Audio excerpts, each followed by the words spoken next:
When 78-year-old Colonel James Mitchell approached the TSA checkpoint at Phoenix International Airport, he had no idea that showing his military ID would lead to the most humiliating experience of his post-war life. The security supervisor took one look at the elderly man with the cane and immediately assumed his Medal of Honor citation was fake, loudly announcing that old guys like this always try to steal valor for special treatment. What happened next would be captured on dozens of phones and viewed by millions, because 6 young men in civilian clothes had just witnessed the entire exchange, and they weren't tourists or businessmen.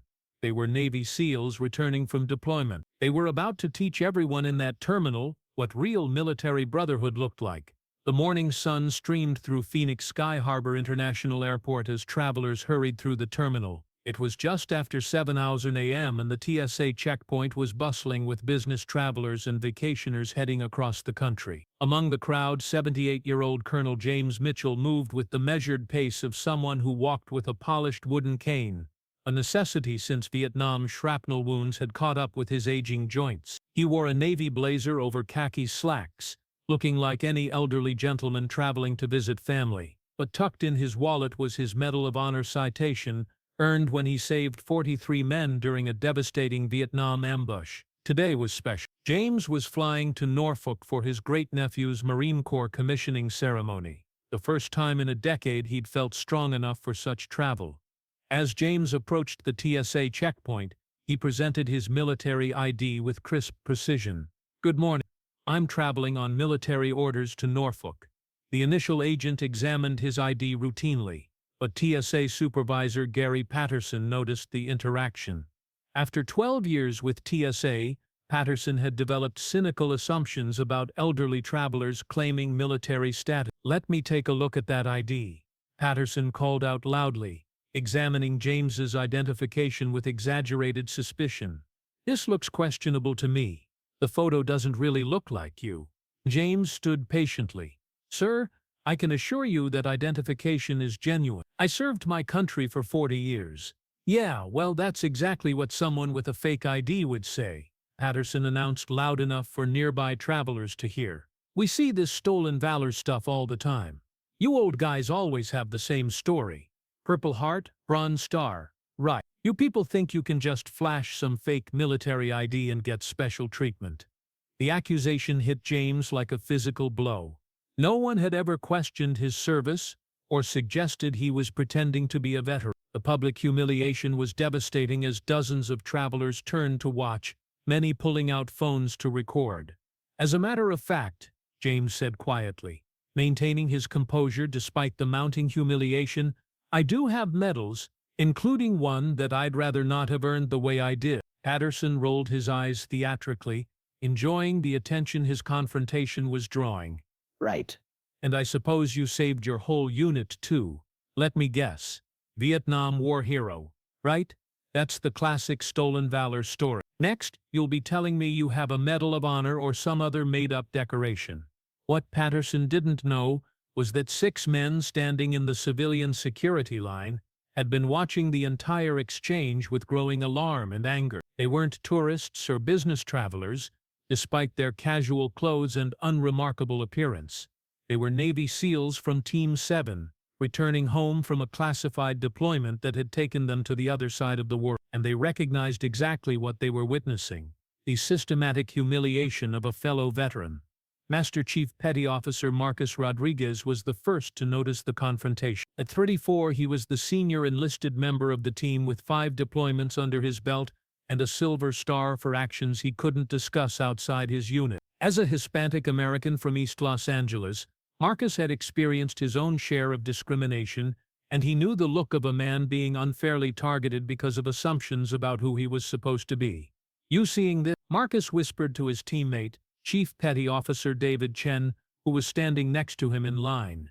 Chen, a 31-year-old Chinese American from San Francisco, had completed 4 combat deployments with the SEALs and earned his own collection of medals for actions in Iraq and Afghanistan. "That's a real veteran getting disrespected by someone who's never served a day in his life," Chen replied grimly, his jaw tightening as he watched Patterson continue to humiliate James in front of hundreds of travelers. The other 4 members of their team had also turned their attention to the security checkpoint.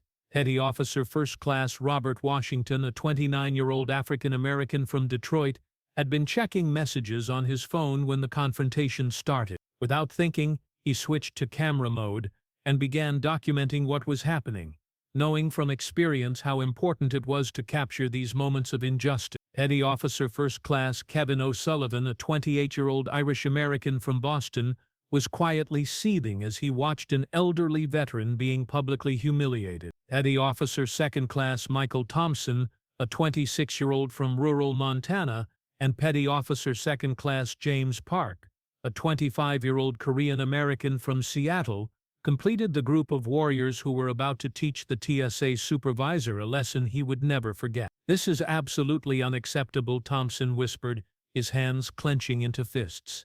"That man served his country with honor, and this rent-a-cop is treating him like a criminal based on nothing but age discrimination." Meanwhile, at the security checkpoint, Patterson was escalating the situation further, seemingly enjoying the power he held over the elderly veteran.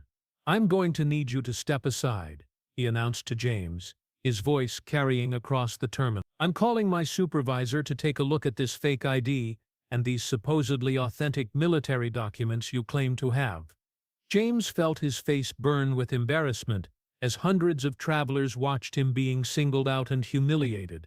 Security cameras were recording the interaction. Passengers were openly filming with their phones, and he could imagine the headlines: "Elderly man accused of stolen valor at airport." "Sir," James said, his voice still controlled despite the storm of emotions inside him, "I understand you're doing your job, but I'm telling you the truth. I served my country for 4 decades, and I earned every medal and commendation I received through blood, sweat, and sacrifice in combat zones around the world." Patterson's response was swift and cruel, delivered with the casual cruelty of someone who had never faced real danger or sacrifice. "Save it for someone who believes you, old man. Real veterans don't have to prove themselves by making up elaborate stories about their service. If you were really some kind of war hero, you'd have better documentation than this questionable ID that probably came from some online scam site." When Patterson announced he was calling his supervisor to examine the fake ID, Rodriguez made his decision that would change everything. "Excuse me," Rodriguez said, stepping out of line with the fluid grace of an elite warrior who'd served in the world's most dangerous places. His voice carried the unmistakable authority of someone accustomed to being obeyed in life-and-death situations. "I couldn't help but overhear your conversation with this gentleman." Patterson looked up from James's ID, annoyed at the interruption and clearly irritated that his show of authority was being questioned. "Sir, please return to your place in line. This security matter doesn't concern you, and I need you to mind your own business." Rodriguez smiled, but there was nothing friendly about it. It was the kind of smile that seasoned warriors wore when they were about to demonstrate just how wrong someone's assumptions could be. "Actually, it concerns me very much," Rodriguez replied, his voice remaining calm but taking on an edge that made several nearby travelers stop what they were doing and pay attention. "You see, I'm active duty military, and so are my 5 teammates over there. We've been watching you disrespect a fellow veteran for the past 15 minutes, and we're not going to stand for it anymore." As if on cue, and with the kind of precise coordination that only comes from years of training together, the other 5 SEALs stepped out of line and formed a semicircle around the security checkpoint. They didn't say anything threatening, didn't make any aggressive gestures, but their presence was unmistakable and immediately commanding. These weren't ordinary travelers. They moved with the coordinated precision of a military unit, and their bearing left no doubt that they were dangerous men who knew exactly what they were doing. Patterson's confidence began to waver as he found himself facing 6 of the most highly trained warriors in the American military. The casual authority he'd been wielding over an elderly man suddenly seemed much less impressive when confronted by men who were clearly accustomed to real authority and real responsibility. "Look, I don't know who you think you are," Patterson said, his voice losing some of its earlier arrogance, "but I'm just doing my job here. This man's ID looks suspicious, and I have every right to question it. I'm Master Chief Petty Officer Marcus Rodriguez, United States Navy SEALs." Rodriguez interrupted, pulling out his military ID with the same crisp precision that James had displayed earlier. "These are my teammates. We've just returned from a classified mission overseas, and we're traveling home to see our families. Just like this gentleman here." He gestured toward James, who was watching the interaction with a mixture of gratitude, amazement, and profound relief that someone was finally standing up for him. David Chen stepped forward, his own military ID in hand, his expression serious and professional. "Chief Petty Officer David Chen, I'd like to take a look at this gentleman's ID that you claim is fake, because I've been through military security checks hundreds of times, and I know what authentic documentation looks like." Patterson found himself surrounded by 6 of the most dangerous men in the American military, and his bravado began to crumble rapidly. The situation had escalated far beyond what he'd expected when he decided to question an elderly traveler's identification. "Now wait just a minute," Patterson started to protest. "No, you wait," Rodriguez said, his voice dropping to a whisper that was somehow more intimidating than any shout could have been. "This man told you he served his country with honor. He told you he earned his medals through military service in combat. And instead of thanking him for his sacrifice like any decent American would do, you accused him of stolen valor in front of hundreds of people." Robert Washington stepped forward, his phone held conspicuously in his hand, still recording. "What's your name, sir? I want to make sure I spell it correctly when I post this video online for the world to see." Patterson's face went pale as he realized the implication. "You can't record me without my permission. This is a federal facility."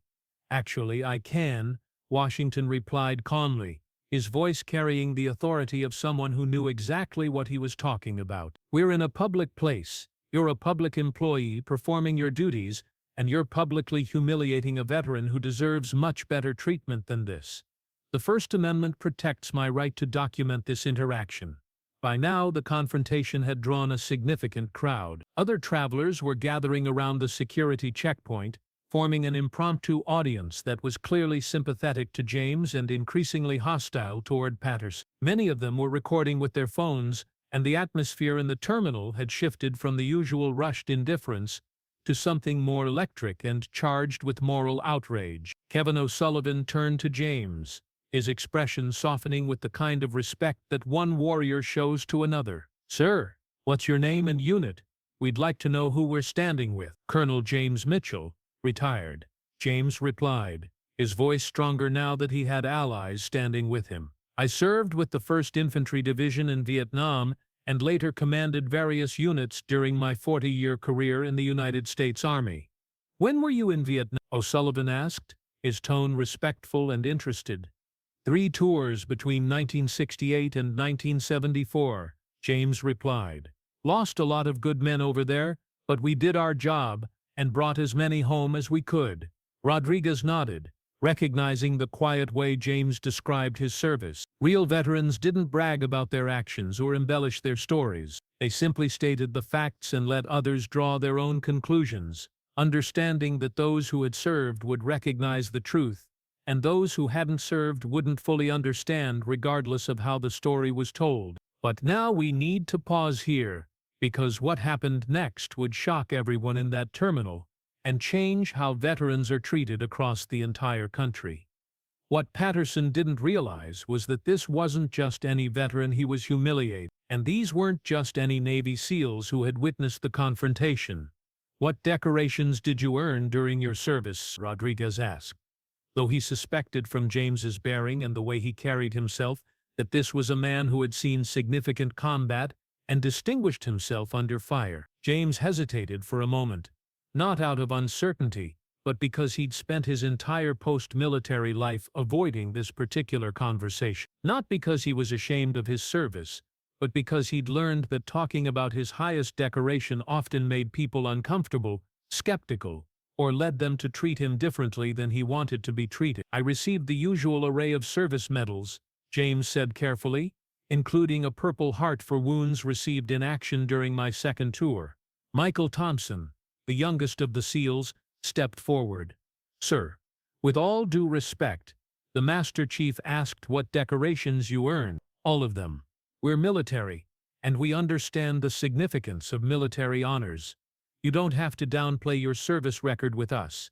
James looked around at the crowd of people recording the interaction, then back at the 6 young warriors who had stepped forward to defend his honor. These men understood the weight of military service, the cost of combat, and the bonds that connected all who had worn the uniform in service to their country. They deserved the truth, even if it made him uncomfortable to share it. "I was awarded the Medal of Honor," James said quietly, his voice barely carrying over the ambient noise of the terminal, "for actions during an ambush near the Cambodian border." The words hit the crowd like a physical force, creating a ripple effect of silence that spread outward from the security checkpoint. Murmurs and whispers died away as people processed what they had just heard. Even the TSA agents who had been processing other passengers stopped what they were doing to listen. The Medal of Honor was America's highest military decoration, awarded only for extraordinary heroism in combat. Fewer than 3,500 people had received the medal since it was created during the Civil War, making James Mitchell one of the rarest and most honored individuals in American history. Rodriguez's expression shifted immediately to one of profound respect and awe. In 14 years of military service, he had never met a Medal of Honor recipient in person. "Sir, would you be willing to show us your citation? I think everyone here would benefit from understanding exactly what kind of man they're witnessing." James nodded slowly and carefully reached into his wallet, retrieving a folded document that he had carried for over 50 years. His hands, weathered by age but still steady, unfolded it slowly, revealing the official Medal of Honor citation signed by the President of the United States. The paper was worn from decades of careful handling, but the words remained clear and powerful. Rodriguez took the citation with the reverence normally reserved for sacred documents, cleared his throat, and began to read aloud, his voice carrying across the now completely silent terminal. Conspicuous gallantry and intrepidity at the risk of his life above and beyond the call of duty, while serving as a company commander with the 1st Infantry Division during combat operations against an armed enemy in the Republic of Vietnam. When his company was ambushed by a superior enemy force, Captain Mitchell repeatedly exposed himself to intense hostile fire to direct the evacuation of wounded soldiers and coordinate defensive positions. Despite being wounded himself, he single-handedly destroyed 3 enemy machine gun positions and led a counterattack that saved the lives of 43 American soldiers. His extraordinary heroism and selfless devotion to duty were in keeping with the highest traditions of the military service and reflect great credit upon himself, his unit, and the United States Army. The terminal was completely silent as Rodriguez finished reading, the weight of James's actions settling over everyone present like a heavy blanket. Even Patterson stood motionless, finally understanding the magnitude of what he had done. He had just accused a Medal of Honor recipient, one of America's greatest living heroes, of stolen valor in front of hundreds of witnesses and multiple recording devices.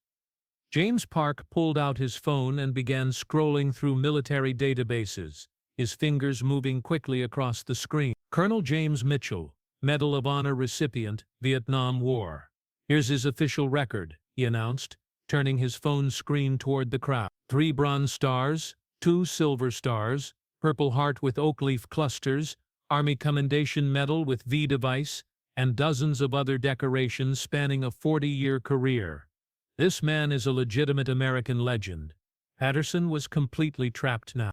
He was surrounded by 6 Navy SEALs, facing a crowd of increasingly angry travelers, and dealing with a veteran whose heroic service record was being verified in real time by people who knew exactly what they were looking at. The situation was spiraling completely out of his control, and he was beginning to realize that his career was probably over. But Washington wasn't finished with his lesson. As an African-American SEAL who had faced his own share of skepticism and discrimination throughout his career, he understood the unique challenges that came with being unfairly targeted based on assumptions about who you were supposed to be or what you were capable of achieving. "Sir," Washington said to Patterson, his voice calm but carrying an unmistakable edge, "I need to ask you something, and I want you to think carefully before you answer. If this gentleman had been younger, would you have questioned his ID with the same level of suspicion and public humiliation?" Patterson's face flushed red as he realized where the question was leading. "That's not," This isn't about age discrimination, isn't it? Washington pressed his voice, gaining strength and moral authority. Because I've been through this security checkpoint dozens of times over the years, and I've never seen you question a younger veteran's ID with this level of scrutiny and public skepticism. But here's an elderly hero, and suddenly you're an expert on fake military identification and stolen valor cases. The accusation hung in the air like a bomb waiting to explode. Everyone in the terminal could see exactly what was happening and had been happening. An elderly veteran was being discriminated against by a security guard who had made assumptions based on age and appearance rather than facts, evidence, and the basic respect that any veteran deserved. Chen, who had been quietly observing the confrontation, stepped forward to add his own perspective. "Sir, I'm Chinese American. I've been a SEAL for 9 years, and I've never had my military ID questioned with this level of hostility and public suspicion. But I've watched elderly veterans get questioned, doubted, and humiliated all the time. Why do you think that is?" Patterson was completely out of his depth now. He'd expected to handle one difficult passenger and move on with his day, maintaining his authority and control over the situation. Instead, he was facing 6 of America's most elite warriors, a growing crowd of angry travelers who were clearly on the veteran's side, and multiple cameras recording his every word and reaction for posterity and social media distribution.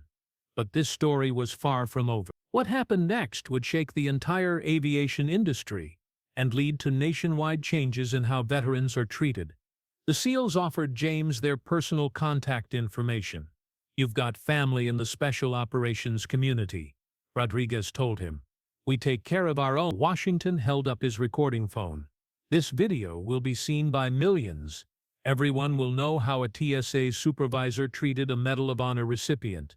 The crowd erupted in applause as people recognized James's heroism. The 6 SEALs arranged themselves around him for photos that would later go viral, showing military brotherhood across generations. Patterson, realizing his career was over, quietly apologized.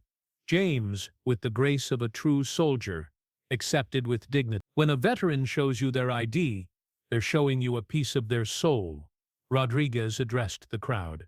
"This is Colonel James Mitchell. He saved 43 American lives and earned our nation's highest decoration. He should never have to prove that to anyone." The SEALs helped James through security with full military honors, ensuring he had everything needed for his flight. The video went viral with over 15 million views in the first week, sparking nationwide conversations about veteran treatment. Patterson was fired, TSA implemented new training programs, and James received a formal apology from the Secretary of Defense. James made his flight to Norfolk, where hundreds of supporters who'd seen the video greeted him. His great-nephew's commissioning ceremony became even more meaningful, knowing millions now understood the true cost of military service. The 6 SEALs stayed in touch with James, adding him to their brotherhood. They had reminded the world that military service transcends generations and that heroes stand together regardless of age. Months later, James would speak at military events, sharing his story and inspiring other veterans. But perhaps most importantly, he would never again face skepticism about his service. The video had made him famous, and his story became a symbol of the courage and sacrifice of all veterans. The SEALs had taught the world a valuable lesson that day. When good people witness injustice, they have a responsibility to act. They had shown that military brotherhood transcends rank, branch, and generation. And they had reminded everyone that heroes are defined not by their age, but by their action. James Mitchell had saved 43 lives on a battlefield in Vietnam 50 years earlier. But on that day at Phoenix Sky Harbor Airport, 6 Navy SEALs had saved something equally important: his dignity, his honor, and his faith in the brotherhood of those who serve. The airport returned normal, but the lesson echoed through the military community for years to come. 6 Navy SEALs had shown what brotherhood really meant, reminding everyone that heroes deserve respect, no matter their age. If this story moved you, remember to honor the veterans in your community. Subscribe for more stories of courage and respect, and share this reminder that real heroes come in all ages and deserve recognition for their sacrifice.